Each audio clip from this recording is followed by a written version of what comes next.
Ayan po mga kabayan, dito na po kasabay. Ay, napakalakas ng ulan. Grabe.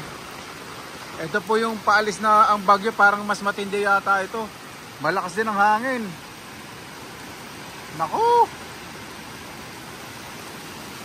At dito po sa kabilang bakod ko, yan, puno-puno na ng tubig. Pero mawala din po yan kapag tumila ang ulan. Tingnan po natin doon sa kabila, saka sa harap.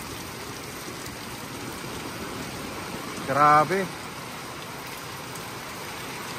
Mataas naman po itong tinatayuan ng bahay ko po. Punta tayo dito sa harap. Kasi yung daanan ko, yung pinagawa ko na daanan, inaabot na. Di ba kahapon po, inabot na.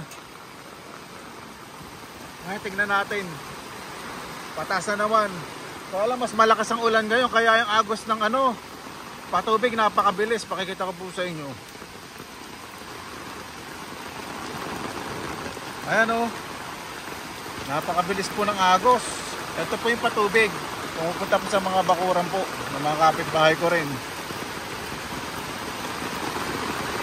Buti na lang nakasementohan to. Mami madadaanan ako maayos. Ayan po yung patubig oh. Apaw na rito. Grabe tong ulan na to. Yung tricycle kanina buti hindi po tumirik. Yung inang nasakyan po natin tumirik, di ba? Yung pangalawang pa uwi, pinasok yung loob ng tricycle talaga. Nakita nyo naman po kanina. Buti hindi tumirik, mataas yung motor. Ito kanina dahil pong isda eh. Napakarami isda ngayon. Yung patanga matignan po mamaya. Ngayon kapatid ko, nag-aayos ng mga bakuran. Bahana dito kay papa, kay nanay. Ano? Ano na? Busy, hindi ako naririnig. Ano na?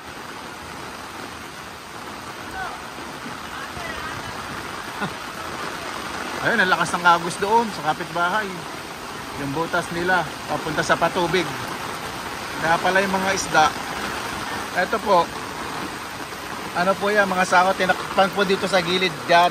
Parang tumubo yung damo, tinangay na rin. Kasi magpapatambak nga po. Ayun po, yung sako nasa ilalim. Kaya ng kapatid ko yung gilid doon para dire-diretso yung tubig. Ayan, balik po tayo. Dali. Sinelas ko, tinangay. Ingat po ha, sa mga babayan po natin. Ingat po sa lahat. Ayan. Grabe po, di ba?